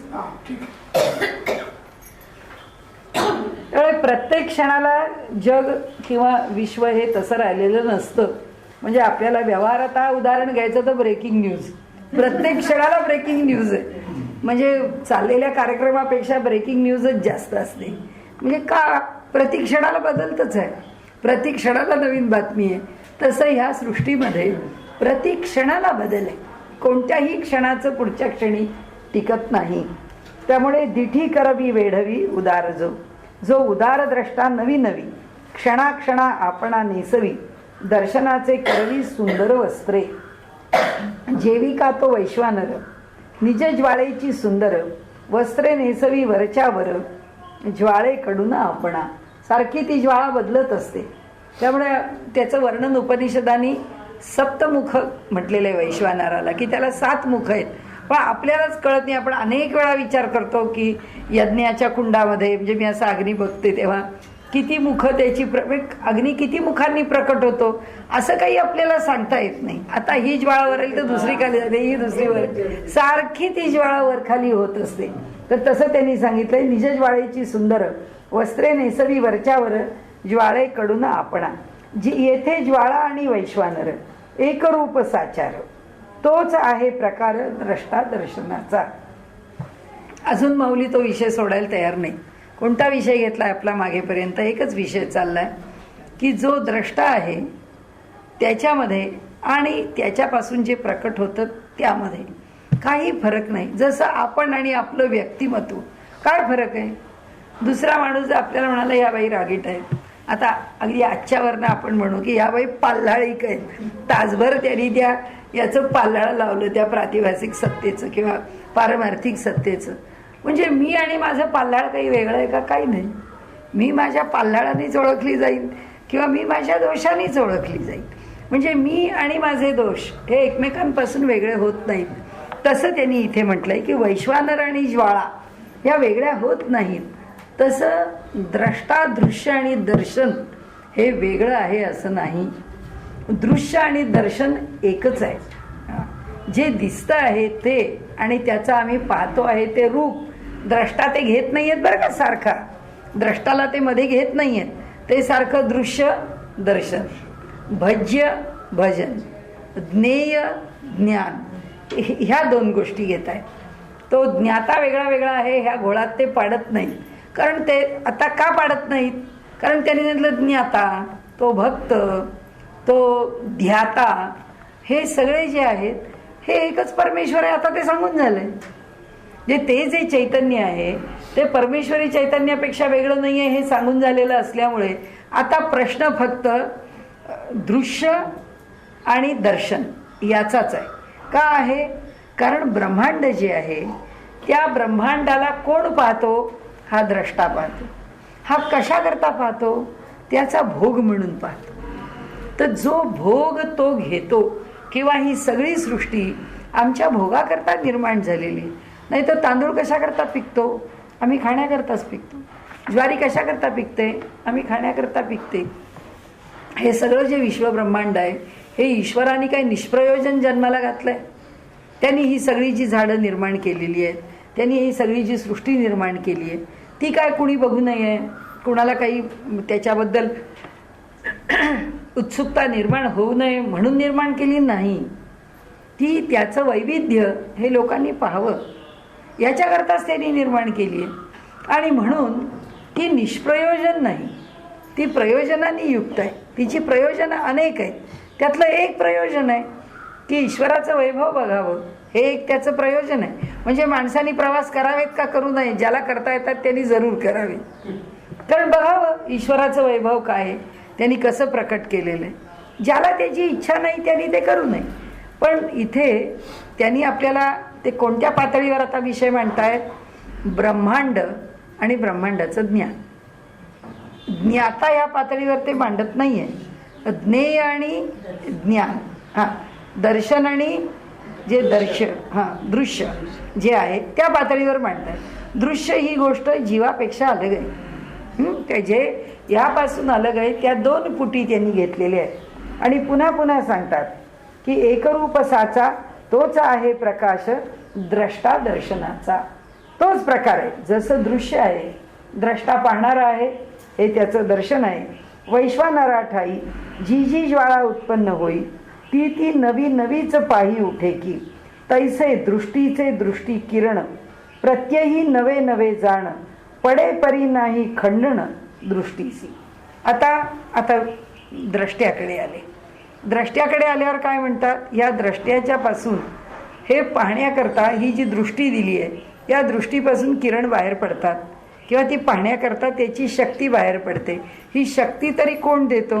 ही प्रकृती शक्ती आहे, की शक्ती देणारी प्रकृती आहे त्या द्रष्ट्याला. आणि द्रष्ट्याचं द्रष्टेपण कोण देतो? पुरुष देतो. कारण त्याच्याशिवाय आपल्याकडे द्रष्टेपणच येणार नाही. हा जो पुरुष आहे, पुरुष नंबर 1, जर पतंजलींच्या शब्दात बोलायचं द्वैत भाषेमध्ये, तर हा पुरुष नंबर 1. ह्या पुरुषाच्याकडे पुरुषत्व म्हणजे द्रष्टेपण हे कुणी दिलं? त्या पुरुषाने दिली, म्हणजे त्या चैतन्याने दिलं. आणि दृष्टी पाहण्याकरता ते पाहण्याची शक्ती कुणी दिली? प्रकृतीने दिली. कशी ती शक्ती तिने दिली? कॅटरॅक्ट झाल्यावर पाहता येईल का? दिसणार नाहीये. मग इथे चैतन्य आहे ना, मग चैतन्य आहे, द्रष्टा आहे, पुरुष आहे, तरी डोळ्याला का दिसत नाही? कारण प्रकृती बिघडली. डोळ्याच्या करताची जी प्रकृती आहे ती उपयुक्त नाही राहिली. ती उपयुक्त नाही राहिली म्हणून दर्शन नाही राहिली. म्हणून शक्ती दर्शन देते, प्रकृती ती क्रिया घडवते, आणि त्याचं अधिष्ठान हा पुरुष आहे. तर आता इथे त्यांनी सांगितलं की हे कसं आहे? तैसे दृष्टीचे दृष्टी किरण म्हणजे काय? शक्ती. दृष्टीचे दृष्टी किरण प्रत्यही नवे नवे जाण आहेच ना. प्रति क्षणाला आपण म्हणतो नाही मला आधी दिसलं नाही, पण मी निरखून पाहिल्यावर दिसलं, म्हणजे लक्ष देऊन पाहिल्यावर दिसलं. म्हणजे त्या दृष्टीमध्ये जेव्हा मन मिसळलं, मन एकाग्र केलं, तेव्हा पटकन दिसलं मला. आपण म्हणतो जरा नीट पहा, दिसत कसं नाही तुला? असं म्हटलं की हो हो मी पाहिलं मला मिळालं. म्हणजे पहिल्या क्षणाची दृष्टी दुसऱ्या क्षणी होती का? नव्हती. प्रति क्षणाला नूतन दृष्टी आहे. आणि त्यामुळे तैसे दृष्टीचे किरण, तैसे दृष्टीचे दृष्टी किरण प्रत्यही नवे नवे जाण पडे परी नाही खंडण दृष्टीसी. जाण पडे, प्रत्यही नवे नवे जाण पडे, जे जाणलं जातं, परंतु परी नाही खंडण दृष्टीसी, पण दृष्टीला काही खंडन नाही. म्हणजे याचा अर्थ असा की आमच्या देहाच्या ठिकाणी प्रतिक्षणी आम्हाला व्यवहार करण्याचं सामर्थ्य आहे. नाही तर रात्र झाली की जर आम्हाला सामर्थ्य नसतं तर आम्हाला कंपल्सरी झोपावंच लागलं असतं. की देवाने रात्रीचे 8 तास हे फक्त झोपण्याकरता निर्माण केल्यामुळे डोळ्याची कार्यक्षमता काढून घेतली, कानाची कार्यक्षमता काढून घेतली, असं काही होत नाही. आम्ही रात्रभर जागून काम करतो. दिवसाचे 24 तास आमच्या दृष्टीला सामर्थ्य आहे, दिवसाचे 24 तास आमच्या कानाला सामर्थ्य आहे. म्हणजे त्यांना सांगायचं काय आहे? हे कोण देतो? हे द्रष्टा देतो, हे पुरुष देतो. आणि हे सामर्थ्य प्रत्यक्ष कार्यवाहीत कोण आणतं? प्रकृती, शक्ती आणते. ती शक्ती प्रत्यक्ष कार्यवाहीत आणते, सामर्थ्य तो देतो. त्यामुळे सामर्थ्य आमच्याजवळ आहेच, ते कार्यवाहीत आणायचं का नाही आणायचं, ती शक्ती किती वापरायची किती वापरायची नाही हे आमच्या हातात आहे. म्हणून दृष्टीला खंडन नाही, श्रवणाला खंडन नाही. आम्ही ऐकलं नाही, गाढ झोपलो, तिथे आमची एकाग्रता केली म्हणून आमच्या श्रवणांची एकाग्रता गेली. म्हणून गाढ झोपले ते मला काही ऐकू आलं नाही. मग कानाचं ऐकणं बंद झालं होतं का? नाही. कानाची ऐकण्याची क्षमता होती, पण त्या क्षमतेपासून शक्ती दूर नेली होती म्हणून तिथे शक्ती नव्हती. मागील एक क्षणीचं अंगे पारुसी म्हणून या वेगे, सांडुनी दृष्टी रिगे नवे या रूपा. मागील एक क्षणी जे काही निर्मिले जाणी ते शिळे मानोनी उपजवी नवे. आणि सगळ्या उपासनेच्या मागे, सगळ्या ज्ञानाच्या मागे हे एक सूत्र आहे. लोक म्हणतात ना, हो वाचलेली पोथी पुन्हा काय वाचावी? समर्थांनी सांगितलं वाचिलेची वाचावे, विवरिलेची विवरावी. अहो पुष्कळ नामस्मरण आम्ही केलं, आता काय करायचं? अहो पण प्रत्येक क्षण नूतन आहे ना, या क्षणाला करा ना. मग प्रतिक्षणी का करा ईश्वराची उपासना? ते म्हणतात प्रतिक्षणाला सगळं नित्य नूतन आहे, मग तुमची उपासना का नित्य नूतन नको? म्हणजे आमच्या उपासनेच्या मागचं सूत्र असं आहे की नित्य नूतन जर प्रत्येक क्षण आहे तर तो प्रत्येक क्षण उपासनेने भरला पाहिजे. म्हणून ते गदिमांचं वाक्य फार सुंदर आहे. आपण नेहमी म्हणतो जन्मभरीच्या श्वासाई तुके वेचियले हरिनाम. जेवढे श्वास आहेत तेवढं हरिनाम घ्यायचंच आहे. का घ्यायचंय? कारण प्रत्येक श्वासागणिक परिस्थिती बदलतेच आहे. असो, ते शिळे मानवनी उपजवी नवे म्हणजे मागिले क्षणी भले, जे दृष्टीने दृश्य निर्मिले, ते निर्मिताही न झाले दृष्टीपून वेगळे. म्हणजे त्या क्षणी जे निर्माण केलं ते पाहतो आहे तोपर्यंत ते दृश्य गेलं, तोवर दुसरं आलं. तीच व्यक्ती पाहतो आहोत पण ती तशी नाही. आपण म्हणतो अहो आम्ही बोलत होतो, बोलता बोलता म्हणजे मी त्यांना म्हटलं का हो असं मी म्हणतेय, तो त्या बाई आडव्यात झाल्या. म्हणजे ह्या क्षणी डोळ्यांनी बोलताना पाहिलेली बाई पुढच्या क्षणी आडवी का? कारण दृष्टीने जे पाहिलं ते मागे गेलं की लगेच दुसऱ्या क्षणाला दृष्टी पुढे.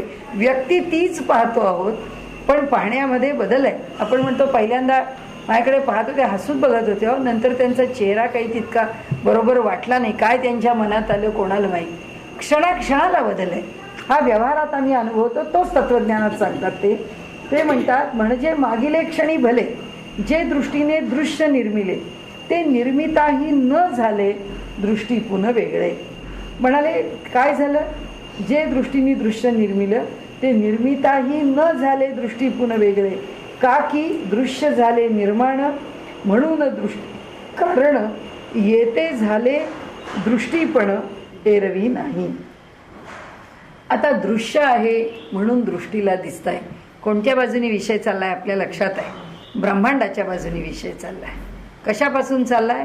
दृश्य आणि दर्शनाकडून द्रष्ट्याकडे विषय येतो. द्रष्ट्याकडून दृश्य दर्शनाकडे विषय नाहीये, दृश्य दर्शनाकडून द्रष्ट्याकडे विषय आहे. जर दृश्यच निर्माण नाही झालं तर द्रष्टा काय पाहणार आहे असं आता ते म्हणतात. का की दृश्य झाले निर्माण, म्हणून दृष्टी कारण येते झाले दृष्टीपण एरवी नाही. अंधार आहे, अंधारामध्ये आम्हाला काय दिसणार आहे? कारण दृष्टीला दृष्टीपण केव्हा येणार आहे? जेव्हा प्रकाश येईल तेव्हा. तोपर्यंत दृष्टीला दृष्टीपणच नाही. अंधारात काय करणार? आम्ही काही पाहू शकत नाही. तसं प्रभा सूर्याने निर्मिली, ती निर्मित असताही न झाली, वेगळी सूर्यापासून भली, हे ध्यानात धरावे. प्रभा आम्हाला दिसतं कशामध्ये? सूर्य कशामुळे दिसतो? सूर्य आहे म्हणून दिसतो? नाही, किरण आहे म्हणून सूर्य दिसतो. म्हणजे प्रभा सूर्याने निर्मिली, ती निर्मित असताही न झाली. म्हणजे ती तयार झालेली असताना सुद्धा ती सूर्यापासून वेगळी झाली आहे असं नाही, न झाली. वेगळी सूर्यापासून भली. काय झाली? ती निर्मित असताही, ती निर्माण झाली असताही ती कुणापासून वेगळी नाही झाली? न झाली वेगळी सूर्यापासून भली. ती सूर्यापासून काही वेगळी झाली नाही. हे ध्यानात धरावे. म्हणजे आम्ही जेव्हा प्रकाश पाहतो तेव्हा आम्ही प्रकाशाला पाहिलं असं म्हणत नाही, आम्ही सूर्याला पाहिलं असं म्हणतो. आता आम्हाला ही वस्तू दिसली तेव्हा सूर्य नाहीये दिसला, पण अहो प्रकाश आहे म्हणून दिसलं. अंधार पडल्यावर काय दिसलं असतं? कोणी म्हटलं माझ्या कानातले काहीतरी लहानसं पडलं तर आपण म्हणू बघा आता उजेड आहे म्हणून उजेडात दिसू शकलं. अंधार असता तर काय पाहिलं असतं? म्हणजे आपण असं नाही म्हणत थांबा मी बाहेर सूर्य आहे का बघून येते मग या प्रकाशाचा उपयोग होतो की नाही, असं नाही. प्रकाश पाहिला तरी सूर्य पाहिला. म्हणजे काय सांगितलं त्यांनी आपल्याला? द्रष्ट्याचं द्रष्टेपण फक्त महत्वाचं आहे असं धरू नका. दृश्याकडून सुद्धा द्रष्टा त्याच्यात समाविष्ट आहे, म्हणजे एकरूप आहे. दर्शन झालं एवढा शब्द वापरला तरी दृश्य पण समाविष्ट आहे, द्रष्टा पण समाविष्ट आहे. म्हणजे काय लक्षात ठेवा म्हणाले ते आपल्याला? द्रष्टा, दृश्य आणि दर्शन तिन्ही एकच आहे आणि ते तिन्ही एक मिळून परमात्माचं आहे किंवा आता ईश्वर आहे. ज्या तऱ्हेने विषय चालला असेल त्याप्रमाणे कुणाच्याही बाजूने विषय चालला तरी आपण गोंधळायचं नाही. विषय कोणाच्या बाजूनी चाललाय लक्षात घ्यायचं. द्रष्ट्याच्या बाजूनी चाललाय का? दृश्याच्या बाजूनी चाललाय का? दर्शनाच्या बाजूनी चाललाय का? कुणाच्याही बाजूनी चालला तरी एकच आहे. कुणीही एक दिसलं तरी दोन त्याच्यामध्ये आहेतच, ते समाविष्ट आहेतच. म्हणून आता प्रभा सूर्यत्वाची संपत्ती, सूर्याशी संलग्न निश्चिती, तीच दृष्टीची आहे स्थिती तंतोतंत विबुधव. आता ह्याचं स्पष्टीकरण घ्यायचं आपल्याला काही कारणच नाही. सूर्य आणि प्रभा जर वेगळी होतच नाही तर आमचा डोळा आणि दृष्टी काय वेगळी होणार आहे? काही होणार नाही. त्या डोळ्यावरच अवलंबून आहे. म्हणजे आपण म्हणतो ना माझी दृष्टी खराब झाली म्हटलं तरी तेच आहे आणि काही नाही हो आता डोळे खराब झाले, तेच आहे. डोळे खराब झाले म्हणजे दृष्टी खराब झाली, दृष्टी खराब झाली म्हणजेच डोळे खराब झाले. म्हणजे बोलताना किंवा सांगताना त्याचं सामर्थ्य उडावलं. दृष्टी हा परिणाम आहे आणि डोळा हे त्याच्या निर्मितीचं स्थान आहे. कारण ती दृष्टी निर्माण करणारा डोळा आहे, पण दृष्टीमुळेच डोळा आहे हे विसरता कामा नये. दृष्टी त्याचं निर्माण करण्याचं स्थान म्हणजे तो द्रष्टा, म्हणजे देहात डोळा आहे म्हणून तो द्रष्टा आणि दर्शन. आता द्रष्टा, दृश्य आणि दर्शन, किंवा आपल्यापुरता विचार करायचा तर द्रष्टा आहे तशीच प्रकृती आहे. ते दोन्हीही कार्यक्षम आहेत म्हणून डोळा आहे. डोळा आहे म्हणून त्या डोळ्याला दृष्टी आहे. म्हणजे डोळा प्रकृतीमुळे आहे आणि दृष्टी, डोळा पुरुषामुळे आहे आणि दृष्टी त्या शक्तीमुळे आहे. जेव्हा डोळा गेला मोतीबिंदूनी किंवा डोळा काढून टाकला तर विषय संपला. पण डोळ्याची पूर्ण दृष्टी गेली तर द्रष्टा नाही गेला, प्रकृती शक्ती गेली. म्हणून तो दर्शन पाहू शकत नाही, त्याला दर्शन होऊ शकत नाही. आता त्यांनी सांगितलं काय काय कोणाशी संलग्न आहे ते लक्षात घ्या. म्हणतात सूर्याशी संलग्न निश्चिती तीच दृष्टीची आहे स्थिती तंतोतंत विबुधव. काय संलग्न आहे? प्रभा सूर्याची संपत्ती, त्याचे किरण ही त्याची संपत्ती आहे.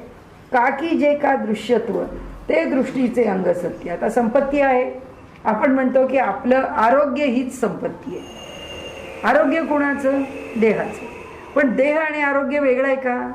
नाही, देह आणि आरोग्य एकच आहे. हा विषय चालला आहे आणि त्यामुळे ते म्हणतात कोणत्याही वजनी घ्या, तो विषय जर घेतला तर ते दोन्ही एकच आहेत. का की जे का दृश्यत्व ते दृष्टीचे अंग सत्य. दृश्यत्व पाहण्याचं सामर्थ्य, कर्तृत्व, भोक्तृत्व, तसं दृश्यत्व की कर्तृत्व कर्माशी जोडलेलं आहे ते कर्तृत्व, तसं हे दृश्यत्व. म्हणजे का की जे का दृश्यत्व म्हणजे माझं पाहण्याचं सामर्थ्य. आता माझं पाहण्याचं सामर्थ्य काय, कसं, किती आहे ते दृश्यत्व. ते दृष्टीचे अंग सत्य. दृष्टी या डोळ्याची दृष्टी, डोळ्याची दृष्टी आणि डोळा एकच आहे. डोळ्याची दृष्टी, डोळा आणि दृश्यत्व म्हणजे पाहण्याचं सामर्थ्य. पाहण्याचं सामर्थ्य म्हटलं की प्रकृती म्हणजे दृश्यत्व. दृष्टी माझी निकोप आहे म्हटलं की त्या शक्तीचा प्रत्यक्ष आविष्कार आणि ज्याच्यापासून झाला तो म्हणजे डोळा, तो म्हणजे पुरुष. हे सारखं काय आहे, प्रकृती आणि पुरुष एकत्र आल्याशिवाय काही होऊ शकत नाही. आणि ते जेव्हा दोन एक आहेत तेव्हा जेव्हा हे घडतं त्यावेळी हे जी त्रिपुटी आहे ती वेगळी राहतच नाही. कारण प्रकृती आणि पुरुष एक झाल्याबरोबर काय होतं, ते ब्रह्मच होतं. ब्रह्मच होतं म्हणजे वेगळं काही राहतच नाही. म्हणजे शेवटी बघणारा कोण आहे, तोच आहे. म्हणजे यांना जो विषय मांडायचा आहे ना तो खरा तो विषय आहे, पण तो विषय त्यांना मांडतात त्याच्यावर आलाच नाही म्हणून सोडा. खरं त्यांना काय म्हणायचं हे आपल्याला कळलंय. त्यांना एकच म्हणायचं आहे की व्यवहारामधल्या अद्वैत आणि द्वैताच्या पलीकडे परमात्म्याचं स्वरूप आहे. त्यांना अजातवाद शब्द माहिती आहे की नाही माहीत नाही, पण ज्ञानेश्वर माऊली अजातवाद सांगतात हे खरं म्हणजे त्यांना सांगायचं आहे. पण त्याला ती ओवीही नव्हे आणि त्याला ते स्पष्टीकरणही नव्हे, विषय तो नव्हे, मांडणी नव्हे. त्यांना काय मांडायचं आहे आपल्याला पहिल्यांदा वाचल्यावरती कळलं काय मांडायचं आहे ते, पण ती मांडणी नव्हे. असो, आता इथे त्यांना जे सारखं सांगायचं आहे ना ते अज्ञान खंडन करताना त्यांना एकच सांगायचं आहे, पुरुष आणि प्रकृती यांचं व्यवहारामध्ये जेव्हा शक्ती आणि चैतन्य हे व्यवहारात एक आल्याशिवाय व्यवहार होत नाही, पण हे व्यवहारात एक येऊन व्यवहार करतात हे जेव्हा तुम्हाला कळेल, असं ते आपल्याला म्हणतात माऊली की हे जेव्हा आपल्याला कळेल की प्रकृती आणि पुरुष एकत्र येऊन व्यवहार करतात, तो व्यवहार एकत्रितपणे होतो, तेव्हा प्रकृती पुरुष हे द्वंद्व राहतं कुठे, तिथे ते ब्रह्मच राहतं. हे कुणाला कळतं, जो ज्ञानी आहे त्याला कळतं. जो ज्ञानी आहे त्याला परिणाम आणि प्रकृती पुरुष हे एक आहेत हे त्याला कळतं. हा त्याचा अमृताचा अनुभव आहे. अमृत इक्वल टू ब्रह्म, हा त्याचा ब्रह्मानुभव आहे. की प्रकृती पुरुषाचा खेळ सुटणारच नाही. म्हणून आपण मगाशी म्हणलं ना, व्यावहारिक सत्तेत तरी राहा असं शंकराचार्य सांगतात. पण पारमार्थिक सत्ता लक्षात घ्या की मूलतः काय आहे ती सुद्धा पुन्हा सत्ता म्हणून स्वीकारली आहे, व्यवहाराकरता स्वीकारली आहे. आता इथे काही व्यवहार भानगड नाही. आपण प्रत्येक वेळी बोलत आलोय. माऊली असे कुठेतरी एक प्लॅटफॉर्म दिलाय तत्वज्ञानाला, आणि त्या प्लॅटफॉर्मवर तुम्हाला मी सांगतो, ते म्हणतात प्लॅटफॉर्म प्रकरण नाही, थेट मुळाशी जायचं आणि तत्वज्ञान समजून घ्यायचं. मुळाशी कुठे जायचं? ब्रह्माशी जायचं. ब्रह्मापासून खाली यायचं किंवा खालून ब्रह्मापर्यंत जायचं आहे तरी सुद्धा तिथे कसं पोचायचं, त्याच्या पायऱ्या काय आहेत त्या पुऱ्या करायच्या. म्हणजे गणित सोडवणे किंवा गणित उलटं समजावून सांगणे, प्रसव आणि प्रतिप्रसव दोन्ही पातळीवरती तत्वज्ञान तसंच जातं. आता एवढं झालं की आपण हे झालं की थांबूया. दृष्टी आपुल्या आता काय झालं का की जे का दृश्यत्व ते दृष्टीचे अंग सत्य म्हणून न पडता विभाग त्यात शोभत असे. म्हणून विभागच पडत नाही. म्हणून काय आलं सूत्र? अगाजे घडलेची नाही त्याची वार्ता पुससी काय. वेगळं काही घडतच नाही असं त्याला. म्हणून सृष्टी काय आहे? असत्य आहे का? नाही, ती मिथ्या आहे. मिथ्या आहे याचा अर्थ काय? ती जशी आहे तशी दिसत. ती जशी आहे तशी दिसत. मी एवढीच त्याला असत्य नाही म्हटलं, ही खोटी नाही म्हटलं, ती जशी आहे तशी आम्हाला दिसत नाही, एवढाच त्याचा अर्थ आहे.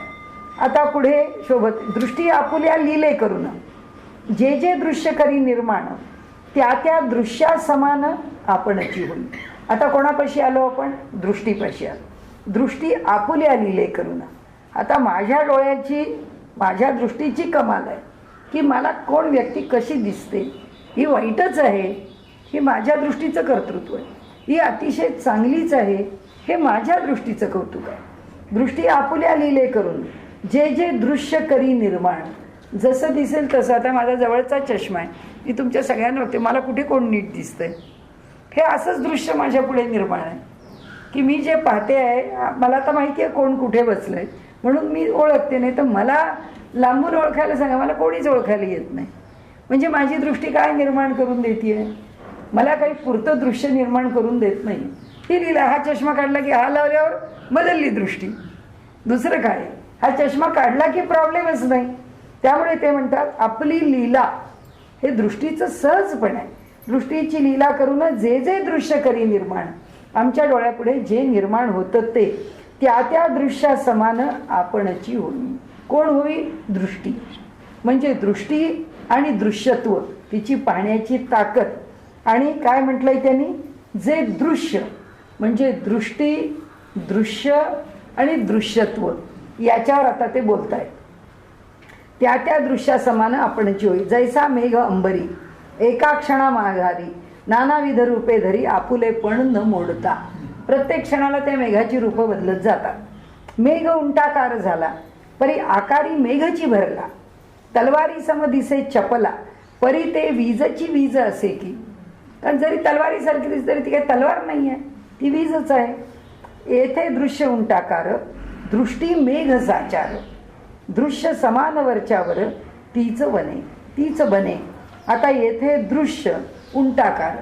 आता म्हणाले इथे आम्ही सांगतो आहे तो विषय. आता इथे दृश्य काय आहे? आम्ही डोळ्यांनी पाहतोय. कुणाला पाहतोय? मेघाला पाहतोय. मेघ कसा आहे? उंटाकार आहे. म्हणून इथे काय म्हटलं? येथे दृश्य उंटाकार, दृष्टी मेघ साचार. आता दृष्टी काय पाहते? तिचं दृश्यत्व काय आहे? मेघाला पाहणं. मेघ पाहते, दृष्टी मेघाला पाहते. दृश्य समान वरच्यावर तीच बने. आता ती सारखी दृष्टी पाहते आहे मेघाकडे, कारण तिने पण ते जे दृश्य आहे ते बदलत आहे, त्याबरोबर ती दृश्य बनत जाते. म्हणजे कोण बनतं? काय?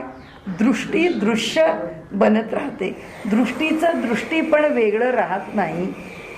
आत्ता माझ्याकडे वेगळं आहे का किंवा तुमच्याकडे वेगळं आहे का? तुम्ही जिथे बघता आहात तेच तुमचं दृश्य आहे आणि मी जिथे जिथे बघते आहे तेच माझं दृश्य आहे. म्हणजे माझी दृष्टी वेगळी नाही, त्या बघण्यापासून वेगळी नाही. म्हणून त्यांना म्हणायचं याच्यातलं अद्वैत विसरू नका. हे दोन्ही एकच आहे, दृष्टी आणि दृश्य. इथे थांबायचं आपण.